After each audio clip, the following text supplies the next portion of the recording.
My name is Jim Kim. I'm president of Dartmouth College, and I'm here with one of our superstar students, Jessica Guthrie. And we're going to have a conversation about Dartmouth College and hope that it's of some help to all of you who are considering applying to our great school. So, Jessica, what made you decide to come to Dartmouth College?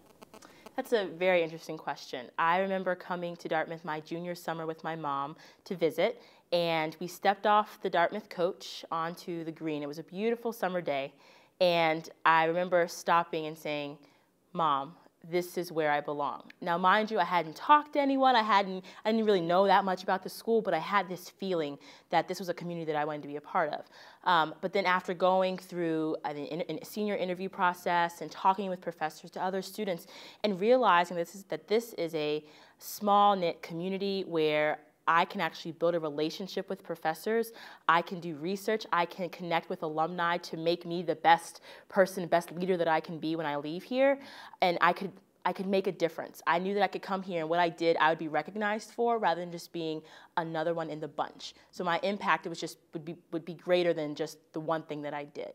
And so putting all that together was the reason why I came to Dartmouth. That, and I knew that I wanted a smaller environment. Coming from Virginia in a big high school, I wanted that one-on-one relationship. I didn't want to go to school like my peers were going to because they were big state schools. I wanted the attention. I also wanted the opportunity to travel abroad and to study abroad, and which I did. I wanted the opportunity to actually figure out what I wanted to do. Coming to a liberal arts school, I could take my time and take different classes and explore what my interests really are. So that's why I came to Dartmouth. So you came from Fredericksburg, Virginia. This is a different environment. There's more snow here. Yes. There's lots of things that are new and different. How do we do at Dartmouth in terms of supporting our students, people who come from places like Virginia, like you, Jessica? Well, as far as the snow is concerned, you got to get a big coat, a big coat with some really warm boots. But in general, for the support side, Dartmouth has a lot of resources. It has a lot of support systems. But I think one thing, especially being a senior now and realizing what I could have had, what would have benefited me my freshman year, was that maybe if the support system were a little bit more streamlined, because I mean, I had a great faculty advisor. I had my undergraduate advisor, which is an upper class student who helps me from a student perspective. I had my advisor to black students. So I had multiple resources. But I think the problem was that I was getting so much information, I didn't know what to do with it. And so the school was supporting me, but not in a streamlined fashion. So I was getting so much information, I kind of just lost myself, and I had to step back and figure it out on my own for a bit. But to answer your question a little bit more directly, Dartmouth does a great job making sure that once you're here, you take advantage of this place. And so I know that when I came in my freshman year, even though I was kind of fumbling academically, I knew that I could check in with my first year dean, and she said, "Are you okay?" And so that checking in, that accountability that certain offices do have was great for me. And that's one support network that really has helped me get through. Because even now, today, I can go into my upper class dean's office and he says, "How are you doing?" And that's a support system that I don't think I would be able to get if I were at a bigger school. So, Jessica, how have you contributed to the Dartmouth community? Well, in tangible goals, tangible things that I've done, I think the first thing that I've contributed has been my work in the political process. And so we have this organization called Vote Clematis in Deserto, which is actually a play off of the Dartmouth motto, Vox Clematis in Deserto. But it means a vote crying out in the wilderness. And the whole point is to register, get Dartmouth students excited about the election process, make sure that they're registered to vote when that time does come, and to make sure they're informed about the proper political process, especially here in Hanover, since students can actually vote here since they are students for 4 years, so they declare domicile. And so that was my first, I think, major contribution in that sense of getting over 700 students registered to vote, making sure that the 2,000 plus students that voted on that day got to the polls and back to campus without having that excuse of "I can't vote today," and informing those students. And so making sure there was a clear organization for that to happen. So that was I think that's one tangible contribution I've made. I think also too, my work as an undergraduate advisor, as I mentioned earlier, it's that I worked with first-year students, and I'm a resource for them. I share my wisdom as an upper-class student, whether it be in the classroom or about internships and programs, to even just navigating this place socially. What does that mean? And being that role model, that one-on-one person for students to go to when they've had a hard day, has really helped me understand why I like this place even more. But then also, I can see the confidence and the motivation that I'm giving other students. And then the third thing I think would be my contribution with the Afro-American Society. I'm currently president of that organization, and that organization is to serve as a body for students of the African diaspora and making sure there's an educational, social, and cultural component here for them. And so that's everything from setting up academic mentoring programs to cultural initiatives to also just having game nights and bowling nights for us to build community. And since I've taken this organization over this year, we've really tried to put an educational focus on things because we want to make sure that Black students are here and succeeding and doing the best they can. And so that has been my contribution so far with the Afro-American Society as well. So those are my three tangible things. Jessica, what are your plans? What do you want to do when you graduate from Dartmouth? Well, right now I'm going through the application process for Masters in Public Policy programs. I know that my passion lies in education policy, and not only just education policy, but implementing policy and seeing my plans turn into action. And so my plan right now is to go to graduate school and then potentially put myself in a situation where I can do policy work, whether it be in the nonprofit sector or in the education system or even with the government. And so I'm keeping my options open as far as that's concerned. But I do know that I am interested in researching policy. I'm also interested in leading and managing policy initiatives. And so that's why I'm going to graduate school right now. So has Dartmouth prepared you well for a life of public service? Oh, yes. It has. It's funny because my second home here at Dartmouth is the Rockefeller Center, the Rockefeller Center for Public Policy and Social Science. And my first year I came in academically trying to figure it out, but I knew that I wanted to participate in this program called the First Year Initiative. And what it is, it's a mentoring program with, well, my year was 13 students in Washington, D.C., and the 13 students are paired with Dartmouth alums in the public service field. And they serve as your mentor, that you get to shadow them. So I was with Congresswoman, now Senator, Kristen Gillibrand, class of '88. And I was able to shadow her in some of her press conferences. I briefed her on issues. I worked with her staff. And so that was almost my first experience in public service in DC. It was paid for by the Rockefeller Center. I lived on Capitol Hill. I walked to work with all the interns as a freshman student. So that was my first exposure to that. So as a freshman, I was in DC living the life of a regular intern that's usually 20, 21 years old. And so after that first year experience, now mind you, I was also prepared through the Rockefeller Center with the civic skills training. And so it's basically intern boot camp.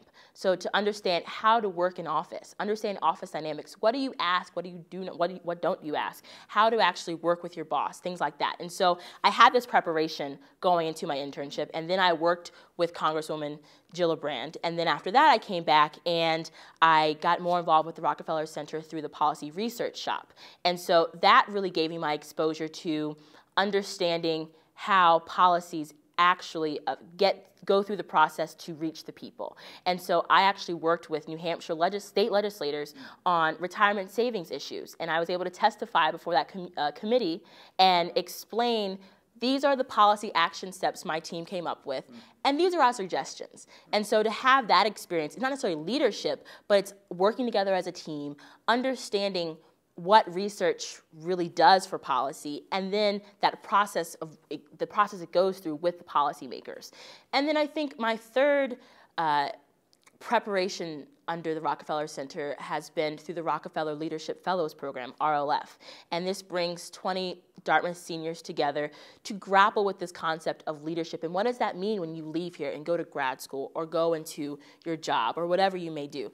And so fully understanding how I work as a leader and what does that mean, but then also how can I best use my skills to impact others. And so I know that I'm prepared because I've been through multiple steps. I understand different aspects of how I work and also leadership. And so that's why I know that I'm prepared to go out and lead this life of public service. So Jess, you're head of the Afro-American Society.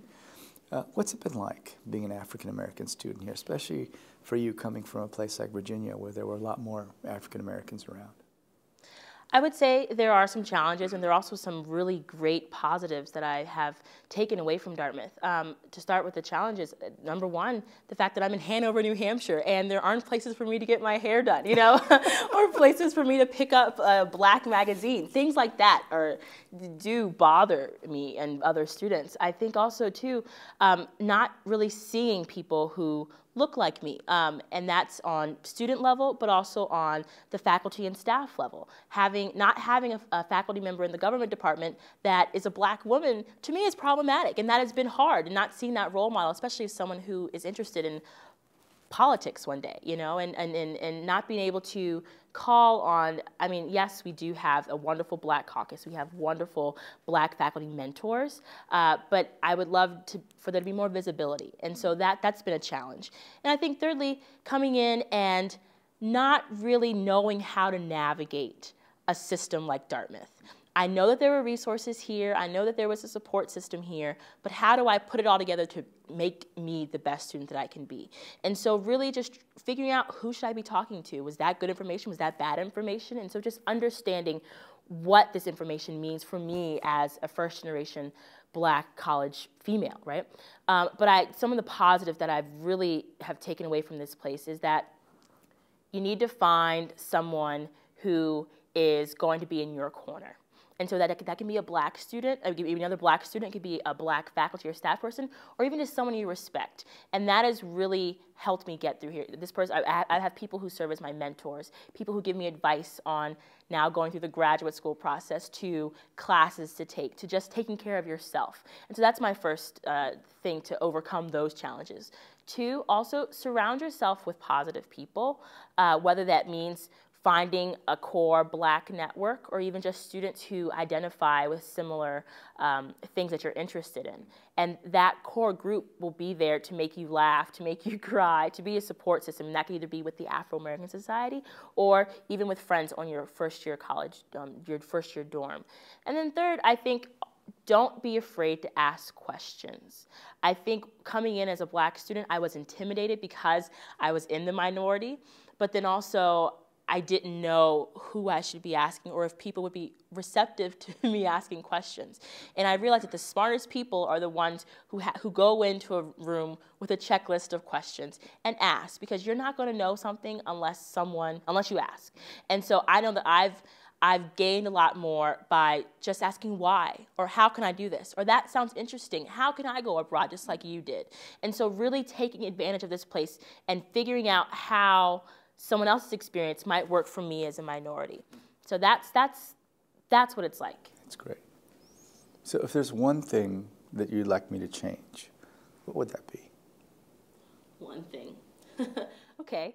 I think as of right now, in the position that I'm in with my community and seeing how I've come through this place, excuse me, I would love to see a greater commitment to recruiting minority faculty in all aspects of the college. That's on the undergraduate level and graduate level. But then also retaining them once they're here. So we have some great faculty members here. It'd be great to have some more colleagues. But then also, how can we keep them for longer than 2 or 3 years? And then also, to go with that, to continue the wonderful commitment that we have to increasing the minority population here. Each year I see the incoming class get bigger and bigger and more diverse. Let's keep it that way. But then also, once they're here, how to support them and ensure that we don't have students leaving every term on academic action problems. We don't have students leaving because they don't feel that they can keep up with the pace of Dartmouth. And so the retention level of minority students as well. So those are my 2 main issues as I prepare to leave this place that I hope continue here at Dartmouth. Final question. Okay. You have great hair. Where do you get your hair done then? My mom's a hairdresser. I see, okay. I was given the tools before I left home. Uh-huh. But that is one thing. We do have a support network for black women in hair. If you need your hair braided, washed, curled, pressed, whatever you need, there's someone on campus who's going to help you with that. And so. You know, I had a very, very good friend at Brown, and he said to me something that has stayed with me for, 30 years. He said, I didn't realize how much stress I was under until I went to get my hair cut in downtown Providence. And when I went into the black barber shop and sat down, I relaxed, I realized, for the first time in months. So I understand that. I grew up in Iowa as an Asian American, and we were always looked at, stared at. I don't think there was the kind of hateful racism that has marked some experiences in the South and the North for African Americans over the years. But we were certainly an oddity. So, it's a wonderful thing to be able to have some place where you can go and you sort of, you feel comfortable. Do you think there are places like that here for African Americans now, with the communities growing, there's more of a critical mass? Do you feel that there is a place where you can go and relax and feel, comfortable and with your people in a way that's different? Let me say this again, because I'm not suggesting that you can't feel comfortable with it with non-African American students, but are there settings like that for you? And this is edgy stuff, but I want to see what you do with it. Right. Well, I think the first resource that I would actually point towards for a place where I feel comfortable is the Afro-American Society within Qatar Shabazz, which is the physical foundation of where we talk about Black issues. And so that's one place where I feel comfortable. I know that my freshman year, I would go with other students, we would play games in the basement and just laugh and talk, watch movies and over jokes that not everyone always gets, and so that having that physical space has been crucial for me, whether I'm studying or talking about interracial relationships, or even just kind of getting my nervousness out over any issue, right? But I think also one thing about the Black community and space here at Dartmouth is that, we have Qatar Shabazz, but we're tight-knit when things happen. If there's a problem within the community, we band together. And that doesn't necessarily have to be within Qatar Shabazz, but we've had strong meetings in Collis, right here in the middle of campus. We also, if there's a problem, we aren't afraid to meet in the middle of the green and show that we are here. So there's a presence of support there.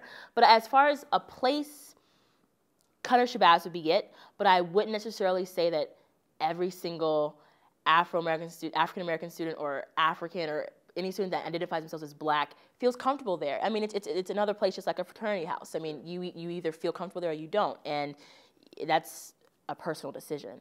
But I will say, in addition to Qatar Shabazz, I feel comfortable in all spaces here at Dartmouth because this is my school too. I'm paying just as much as every other person that's going here. And so I sit in Collis, I sit on the green, I sit in the hop. I take advantage of those things because they're mine. And I can be there too. And so my friends and I have a good time wherever we go.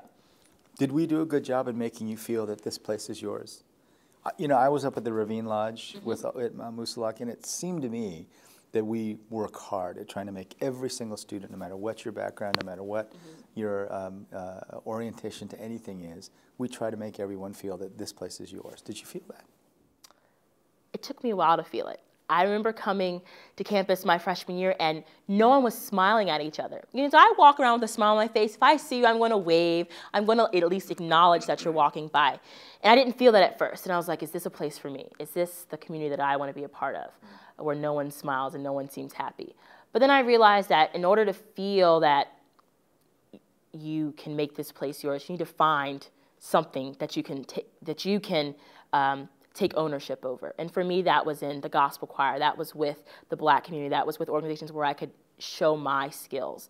And so I didn't actually feel that this place was mine until about sophomore year, when I really had a grasp on what I was doing here, and I had a friend group that it was supportive for me.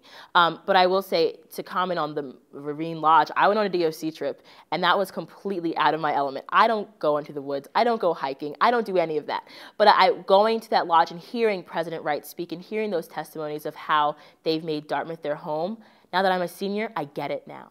I feel that I can come back to Dartmouth, and I'm going to be a part of this place. And each person goes through their own process, but for me, it was finding my niche, finding what I could do to boost myself and the people around me. And then I was like, okay, I own what I'm doing, and I feel that this is my place now. That's wonderful. Thank you, Jess. Thank you very much. Very nice speaking with you.